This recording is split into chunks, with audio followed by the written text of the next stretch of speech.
Olá, meu público maravilhoso. Gente, hoje eu estou me sentindo honrada, viu? Como se fosse na tribuna hoje. De tanta gente importante, gente. Mais uma vez aqui com vocês, a gente vai falar um assunto muito importante, violência na família. E para compor esse quadro hoje, tem uma pessoa bem diferenciada. Uma pessoa da Defensoria Pública e a nossa amiga Sidneia Coelho, que vocês sabem que ela é advogada. As duas vão abordar esse assunto, que está sendo muito falado e é necessário a gente falar um pouquinho mais. Ludmila, prazer. Prazer, obrigado pelo convite. Viemos aqui hoje para tratar desse assunto tão importante, né? Uma semana da criança, no mês da criança, de outubro, e a violência familiar, principalmente contra a criança e adolescente, tem que ser abordada e nós temos que informar a população, né? Quais sinais, o que elas devem fazer, quem elas devem procurar, para poder, porque é dever de todos nós, né? Zelar. Não só da justiça, Exatamente. mas de todos, não é, Sidneia? Isso aí, Exatamente. Nós temos que zelar pelos direitos das crianças, independente de ser parente ou não, né? Exatamente. Porque muitas vezes entra, eu sou a mãe, eu sou o pai, eu faço o que eu quero, mas, na verdade, não é bem assim. É um dos mitos, né, que tem sobre isso, que a Sidneia bem pontuou, é que só deve zelar pela criança e pelo adolescente quem é pai ou mãe. E fala assim, mas aquele ali não é meu filho, então a família dele que toma providência. Mas a lei é muito explícita em dizer que é dever de todos. Todos, gente, presta atenção. Então, é dever dos vizinhos, professores, amigos da família, todos aqueles que identificarem que haja uma violência contra a criança e adolescente, ele tem o dever de comunicar. Hoje temos várias portas de entrada, né? A gente pode falar sobre isso. Nós temos várias portas de entrada de comunicação. A comunicação pode ser anônima, né? Não precisa ser... muitas vezes tem aquele ditado, em brigas familiares não se mete a colher, mas se mete. Se você não quiser se indispor com as pessoas, você pode fazer isso anonimamente. E até a omissão, né? Quem se omite também, quando vê o direito de uma criança ou adolescente sendo ofendido, ela também pode responder por isso no caso de omissão. Meninas, vou chamar você de meninas, viu, gente? Muita gente, toda vez que a gente fala sobre essa situação, mas vamos denunciar, vamos fazer isso, eu escuto sempre. Não, mas alguém vai saber. Existe como saber. Quais os caminhos para fazer uma denúncia segura? Então, hoje, a gente existem números, né, de telefones que, principalmente nas cidades maiores, funciona muito bem. Você pode fazer denúncia anônima tanto na polícia, no 190, mas temos hoje telefones específicos de violência doméstica quando for contra a menina, né? Mas o Ministério Público, você pode também procurar o Ministério Público para fazer uma denúncia anônima. O próprio Ministério Público aceita denúncias anônimas.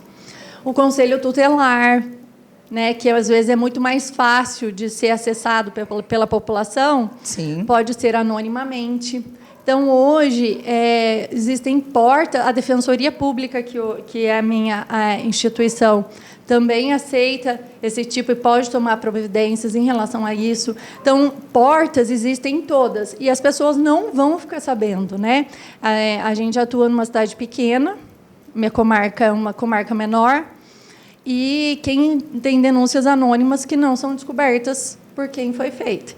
Então, é importante fazer esse tipo de denúncia, como disse a Sidneia, para você também não se omitir, porque se você soube e alguém informar que você sabia e que você não fez nada, você também está praticando um ato ilegal, né? Vocês ouviram, gente? Meninas, teve um caso recente de uma mãe que ela testemunhou que os pais estavam fazendo essa violência contra a criança. Essa avó, ela pode denunciar, mesmo que seja anônima? Pode, sim. Pode. Deve, né?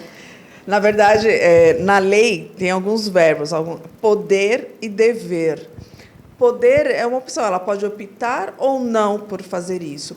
Agora, o verbo dever não tem opção, ela deve fazer isso, independente de qual condição que seja, que tenha parentesco ou não com essa criança que está sofrendo violência e abuso. Você que me perguntou, a resposta está aí, tá, gente? Uma coisa que é interessante é que parece, né, porque como os casos noticiados normalmente são da população vulnerável, parece que o abuso e a violência contra criança e adolescente só é cometida em população vulnerável, e isso é um mito, né? O abuso e a violência contra criança e adolescente pode ocorrer em qualquer classe social, em qualquer nível de escolaridade, né? Então, é importante pontuar, porque muitas vezes não chega. Aí eu bato muito essa tecla com o Conselho Tutelar. Falei, porque só a população vulnerável chega, né? Porque muitas vezes nas classes sociais mais abastadas, vamos dizer, a alta e média classe, as pessoas têm mais dificuldade em cumprir o dever de dizer que aquela criança está sofrendo abuso ou não. Então, isso vale para todas as classes. Identificando, não é porque aquele pai ama o filho, mas ele é mais agressivo, é o jeito dele. Não existe isso, né? Você que pode falar aí, que trabalha com constelação familiar. Não existe isso, né? A agressividade vai gerar, você bater na criança, no adolescente, vai gerar uma criança insegura, uma criança com medo, uma criança que vai levar essas marcas para o resto da vida. São traumas, né? São Inclusive, ontem, a minha filha estudou numa escola particular, e ontem a professora citou exatamente isso, de uma criança que está em fase de alfabetização, e que, quando ela foi dar aula de língua portuguesa, a criança começou a chorar. Aí ela foi conversar com a criança, perguntou o que estava acontecendo, e ela falou, não, minha mãe falou que eu sou burra. Olha que absurdo. Então, assim, isso leva um trauma para a criança para a vida inteira. É o que você falou. Isso gera insegurança. A criança, ela cresce uma pessoa insegura, ela vai sempre precisar da aprovação de outras pessoas. Então, são condições que mesmo na média e classe alta, acontece. E a gente vê isso também quando tem divórcio, né? Sim. Quando o casal está se separando, se divorciando e tem filhos, muitas vezes, infelizmente, as crianças ficam no fogo cruzado, numa briga sofre, que é dos pais. Que mais sofre, né? Exatamente. Eles acabam utilizando a criança como uma forma de atingir o outro, né? Eles querem muito comum, né? Muito comum. Então, para atingir, eles fazem isso. Então, muitas vezes, a criança tem regras e vai na casa de um dos pais, aí todas as regras são esquecidas e aí é permitido tudo como uma forma de fazer com que a criança prefira aquela casa do que aquela que tem regra.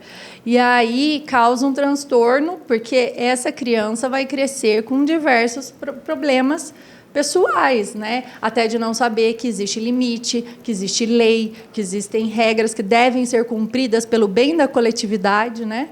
Que hoje o que se vê é que as pessoas elas querem que as regras sejam aplicadas individualmente, certo? Se for contra aquele que fez algo contra mim, lei máxima, ótimo, pode ser aplicado. Agora, se eu fui a pessoa que pratiquei o ato ilícito, aí não. Aí nós temos que abrandar a lei, sim. Ou se foi um filho meu, ou se foi alguém que eu gosto. Então, enquanto isso tiver voz, né, a gente não consegue ter uma transformação social, né? Porque a coletividade, existem regras para uma convivência coletiva em harmonia. Então, se a pessoa vir uma pessoa individualista, de que as regras têm que ser de acordo com o bem-estar e o desejo dela, então aí não vai nunca funcionar, vamos melhorar. A coletividade, né? Não vamos melhorar nunca. É um assunto que eu abordo bastante, independente de quem eu esteja atendendo, seja o homem ou a mulher, quando envolve os filhos, é falar sobre isso. A lei preserva o bem-estar do menor. Principalmente quando tem disputa de guarda, né? Aí muitos, eu vou pedir a guarda eu que quero ficar com a guarda, aí começa aquela disputa dos dois. E eu sempre deixo claro nos meus atendimentos, a lei visa o bem-estar da criança, do menor. Não é quem tem mais dinheiro que tem melhores condições de ficar com a guarda da criança. Então, vai passar por um estudo social, vai passar por um estudo psicológico, e aí vai ver qual dos dois tem melhores condições de ter a guarda daquela criança, né? E hoje tem a guarda compartilhada, a guarda unilateral. E o que nós vemos, muitas vezes, em relação à guarda compartilhada, que seria o modelo ideal, né? Mas, em decorrência da disputa entre os pais, da dificuldade do relacionamento entre eles, não consegue a guarda compartilhada, porque isso tem que ter como um acordo. Os dois têm que chegar a um consenso sobre a vida do filho, né? Posso fazer uma pergunta? Caso a justiça veja que nem o pai nem a mãe têm condições, existe a situação de um dos avós assumir? Sim. Aí vai se buscar o próprio Estatuto da Criança e do Adolescente, ele determina que se busque a família extensa, né? Então, aí vai buscar dentro da família pessoas, avós, tios, que têm primos, irmãos, que tenham condições de zelar pelo bem-estar dessa criança. Agora, em última necessidade, né, as crianças vão para um abrigo. E aí que a situação parte mais dolorida. E muitas vezes vão, né? Porque às vezes aquela pessoa já vem de uma estrutura familiar precária. E aí ninguém quer assumir muitas vezes, né? Então acaba, mas essa deve ser, segundo a lei, a última alternativa, né? E em muitos casos que a gente verifica é que falta um pouco de empatia, falta um pouco de verificar as situações de forma sem julgamento, com mais orientação, que busque primeiro a recuperação daquela família, Sim. né? Porque o Estatuto da Criança e do Adolescente, ele fala que, inicialmente, você tem que trabalhar com a rede CRAS, que foram feitos, a rede da assistência social, toda a rede buscando um atendimento familiar para reinserir essa criança na família, né? Agora, então, isso muitas vezes, não sei se aqui, em Minas, muitas vezes a gente verifica que é um pouco atropelado, né? Passa-se por cima desse fato que demanda um tempo, né? Porque, às vezes, a sociedade quer uma resposta rápida para um problema que não é rápido. Exatamente. Essa rapidez não existe, né? E aí se arrasta. Eu vejo, você também deve ver isso no dia a dia, de situações como esta, onde... mas quanto tempo demora? Eu falei, olha, não dá para falar. Não tem como precisar, né? E mesmo porque é quando demanda essa situação de passar pelo estudo social, pelo estudo psicológico, não dá para o juiz ele decidir de plano, a não ser que tenha provas, né, concretas, verossímeis, de que a criança sofre um risco iminente, então vai tirar daquela família ou colocar na família extensa. Ou eu já tive um caso que a criança, a menor, ela não foi nem para a família extensa e nem para o abrigo. Foi para uma terceira pessoa que não tinha nenhum laço consanguíneo com ela, e ela conseguiu e mantém a guarda até hoje. Foi um caso assim muito interessante e a vida dessa criança mudou totalmente depois que essa terceira pessoa pegou a guarda. Na escola, ela melhorou o rendimento escolar, começou a ter notas melhores, o comportamento dela mudou. Então, isso é de extrema importância. Muito. Mas isso foi tido um estudo para saber o que fosse melhor para a criança, certo? Exatamente. É porque o princípio do melhor, de atender ao melhor interesse da criança é um princípio que tem que ser atendido. Então, verifica-se isso. Hoje, a Defensoria tem atuado em alguns casos que o Tribunal de Justiça tem permitido. Em Minas, nós tivemos um caso desse, em atuar como defensor da criança e do adolescente, no sentido de O Ministério Público propõe a ação de medida de proteção lá em relação àquela família. Às vezes, a família contrata um advogado particular e a defensoria, que não entraria nesse tipo de processo, a gente entra para defender a criança e o adolescente nas suas vulnerabilidades. Em que sentido? A lei permite que a criança tenha voz, que a criança tenha opinião também. E toda essa situação, a opinião da criança é fundamental. Por quê? Porque afetará a vida... Para o resto. Exatamente. Por toda a vida dela, essa decisão vai afetar. Então, a gente hoje tem esse papel que em Minas Gerais foi permitido algumas vezes já. Na minha comarca eu atuo assim também, de dar voz a essa criança e o adolescente. Principalmente, eu acho também, ao adolescente, que ele tem direito de opinar dentro desse universo. Porque, muitas vezes, eu tive casos que a criança sofreu violência dos pais em razão de determinados momentos, mas que ela prefere estar inserida com a família do que ir para o abrigo, do que estar no abrigo e não ter ninguém. Né? Porque ninguém sabe por que é tão importante que não sejam puladas as etapas.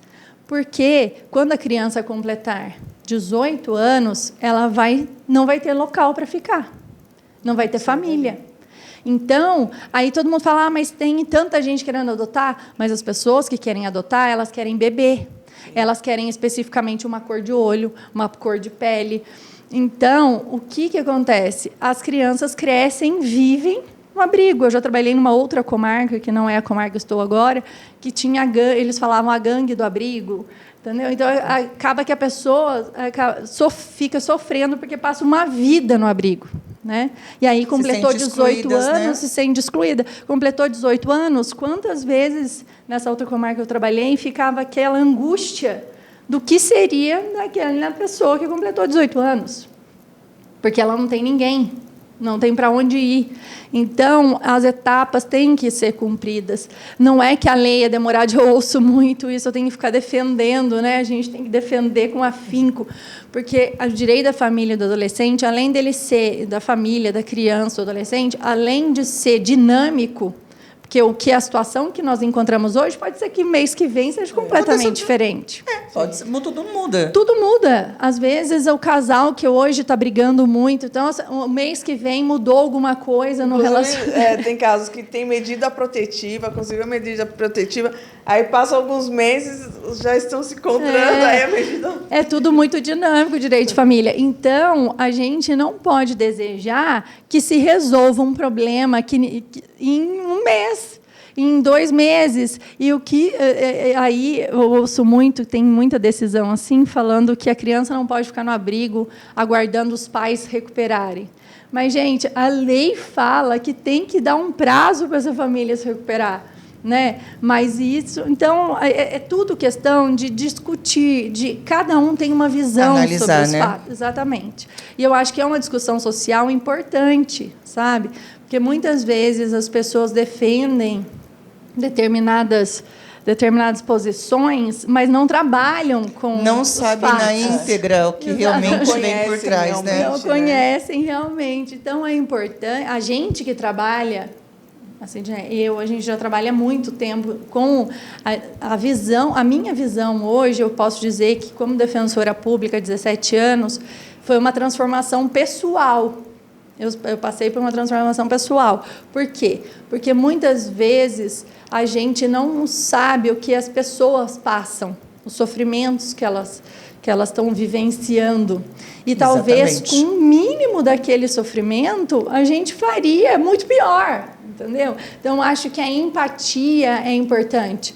Antes de se chegar numa situação grave, a gente tem que procurar auxiliar. Então, se você estiver denunciando anonimamente, você não está denunciando no sentido de prejudicar aquela família, mas de que ela chegue a todos os órgãos que podem auxiliar e consigam, muitas vezes, recuperar aquela família. Amenizar alguma coisa lá na frente. Exatamente, amenizar a situação, resolver uma situação para que aquela criança continue com a família, mas de uma outra forma, já tendo respeitado os seus direitos, né?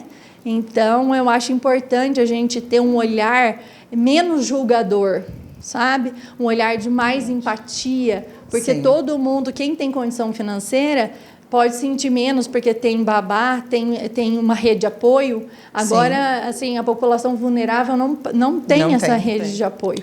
Então, depende muito do Estado, né? A gente depende da creche, depende de uma escola integral. Então, a gente tem que ter esse olhar, tem que buscar auxiliar as pessoas que estão à nossa volta, que estão passando por isso, que precisam de orientação, porque muitas vezes não é maldade, Não, gente. falta de orientação. Então, vamos, né, modificar isso. Isso que você falou é bem interessante, porque muitas vezes estas pessoas elas não se dão conta do que elas estão passando. Então, quando nós vamos atender, que a gente começa a conversar, aí é como se fosse caindo a ficha dela para alguma situação. A orientação traz a consciência, eles mesmos se recuperam, né? Exatamente. Mas para isso tem que ter uma denúncia. Tem. Muitas vezes, sim. Ou se não, a Busca própria ajuda. família não precisa nem denunciar. Busca ajuda. Exatamente, a própria família conversar. Olha, isso, aquilo. Porque o que acontece? A gente estava falando sobre os sinais que as pessoas devem verificar, né? As pessoas próximas. Porque tem um mito, que é um mito. Aqui a gente trabalha na cartilha das defensorias, tem muito falando sobre mitos e verdades, né? Porque o mito hoje, ele tem uma força muito maior de divulgação do que a verdade, né? Então, o que acontece? É mito de que um estranho vai causar algum abuso de violência ou sexualidade naquela criança no seguinte sentido. A maior parte dos atendimentos, isso em qualquer local que você vai perguntar, o abusador, seja psicológico, físico, sexual, ele está inserido na família. Ou ele é da família, ou ele é muito próximo da família, ou ele é uma pessoa de convivência da família que esteja ali, ou pode ser uma pessoa de convivência, pode ser um professor, pode ser um religioso, pode ser vizinho, são pessoas que convivem ali. Próximas. Não é uma pessoa que a criança nunca viu. Raramente. Tem caso, vai falar que não existe? Raríssimo, não existe. né? Raríssimo. Tem caso que sim, gente estranha tem, mas é um número muito baixo, perto da maioria, entendeu? A maioria está inserida ali no contexto familiar. Então, o que se tem que preocupar é com isso. Os sinais da criança. Se a criança já é maior e passa a ter um comportamento infantil sem que haja algo que você saiba que tenha acontecido ali, voltou a fazer xixi na cama, por exemplo. Uma criança que sempre foi extrovertida passou a ficar introvertida, passou a ficar muito quieta. Uma criança que sempre gostou de ir na escola passou a não querer mais ir na escola. Ou tem muita ansiedade. Ou começa a ser muito agressiva. Não foi agressiva, passou a ter muita agressividade. Então, esses são sinais de crianças que podem estar vivenciando uma violência. Saiu do padrão, observa. Exatamente, do padrão da sua criança, né? Sim. Porque as crianças são diferentes, né? Mas se saiu do padrão da sua criança ali, se você está verificando que o seu filho modificou o comportamento de alguma forma, está mais triste, chora muito, ou está agressivo, ou está tendo comportamento infantil fora da idade, verifique. Só que assim, a conversa tem que ser uma conversa que não pode ser uma conversa que vá colocar a criança contra a parede em palavras simples, né? Porque intimide, né? Que intimide a criança. Por quê? Porque a criança, às vezes, vivenciou algo que é muito difícil dela falar que vivenciou. E como ela é ameaçada, né, ela acaba não falando.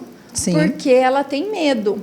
Então, você tem que trabalhar de uma forma, conversar com uma criança de uma forma, num dia que ela queira falar mais, Vai aos poucos, né? Aos poucos, fazendo uma pergunta ou outra pontual. Se você vê que a criança fica com muito medo de uma pessoa que ela tinha um certo relacionamento, é importante verificar, né? Sinais não querer corporais, abraçar, não querer beijar, cumprimentar. Cumprimentar, esconde. Eu já tive um caso desse, né? Que a criança sofreu o abuso e quando ela gostava da pessoa X e quando passou um tempo, quando ela via a criança, ela escondia, ela chorava, ela não mais queria ir na casa daquela pessoa e aí foi detectado. Por que a gente fala que é tão importante a gente orientar as crianças sobre não pode tocar em certas partes do corpo, não pode abraçar de uma forma diferente? Por quê? Porque as crianças não entendem. Então, muitas vezes, a gente só consegue saber que houve um abuso na adolescência. Porque aí um adolescente fala, olha... Conta para um amiguinho, para alguém... Em palestras na escola, né? Já tive vários casos que a criança ou adolescente soube que sofreu abuso através da palestra. Da palestra. E aí ela fala, nossa, eu sofro abuso, ela tem 14 anos, vamos supor, eu sofro abuso desde os 5. Então, quer dizer, a justiça não conseguiu, né, chegar nesse abusador e a pessoa passou aí quase 10 anos sendo abusada, né, por pai, padrasto, mãe, madrasta, vizinho, tio, primo. Já tive caso de pais de amiguinho de escola, né, tanto que a orientação hoje do CONANDA muitas vezes é de evitar esse negócio de deixar a criança dormir na casa de outras parentes, pessoas, né? Porque o que acontece? Tem aquele mito também que sempre aquele que abusa é pedófilo, e não é. Muita gente que você nem imagina no mundo, que nem é pedófilo, pode praticar um abuso. Sim. Então, existem mitos que têm que cair, né, para que efetivamente a defesa da criança, do adolescente e a proteção sejam efetivadas, né? Então, eu acho que isso é importante a gente pontuar, porque aí mais pessoas podem verificar, né, olhar o corpo da sua criança, se não tem nenhum sinal diferente. Até quando vem da creche, vem de algum passeio, né? Bom, meninas, nosso tempo está esgotado hoje, foi um prazer. Eu gostaria que cada uma de vocês desse uma dica para o nosso público, que com certeza vocês vão ter que se virar, porque esse assunto vai continuar depois. Bom, acho que uma das dicas que a Ludmila já deu é em relação a ficar atentos a qualquer mudança no comportamento da criança. Então, isso é de extrema importância. No dia a dia, a gente fica na correria, muitas vezes acaba passando despercebido, mas fiquem atentos a qualquer detalhe, a qualquer mudança que a criança tiver e investigar, né? E como a Ludmila falou, não de uma maneira intimidativa, porque isso acaba fazendo com que a criança se feche também e não fale, não se abra. Exato. E a minha dica é que as pessoas que estão à volta não tenham esse pensamento de que não é meu filho, não é meu problema, né? Olhe a sua volta, olhe na relação dos amigos dos seus filhos, dos familiares, e verifique se você, analisando ali uma convivência, porque muitas vezes os pais em si não percebem, às vezes a violência não é praticada pelo pai ou pela mãe, mas por um amigo, um tio, um parente. E eles, inseridos naquela situação, eles não conseguem identificar o problema. E talvez você, que é pai aí de uma criança que tem uns amiguinhos que frequentam a casa, né? Se um tio que frequenta, um padrinho, olha, é dever de todos zelar pela criança, pelo adolescente. Então, se você identificar que efetivamente aquela criança possa estar vivendo uma situação de violência, seja psicológica, física, sexual, denuncie. Não no sentido de fazer maldade para aquela família, mas de que ela tenha uma orientação. Se não quer fazer uma denúncia, né, que a gente fala denúncia, parece que é uma coisa raivosa, né, uma coisa má. Mas, assim, ligue, peça informação, procure o conselho anonimamente via telefone, ligue, pode procurar hoje, todo mundo tem acesso à internet, ao Google, jogue lá, tem telefone hoje dos direitos humanos, tem telefone da violência doméstica, ligue, peça uma orientação, não precisa sair de casa hoje. Tem diversos sites dando esse tipo de informação que você pode mandar um e-mail, né? Então, a gente pode hoje, mesmo anonimamente, salvar uma família e salvar uma criança de um futuro desastroso, né? Ludmila, deixa os seus contatos. Então, eu sou defensora pública Manducaia. Quem quiser mandar alguma pergunta, alguma coisa, pode mandar o e-mail no e-mail institucional, né, que é ludmila.fanucci, com CHI no final, @defensoria.mg.def.br. Você, doutora Sidneia? O meu Instagram é sidneia.pecoelho e pode me procurar lá nas redes sociais se tiver alguma dúvida, alguma questão para ser esclarecida. Gente, só mérito para essas duas e agradecer vocês pela presença e pelas dicas, e podemos para frente combinar mais uma vez, porque esse assunto é maravilhoso, extenso e vale a pena continuar. Gente, obrigado.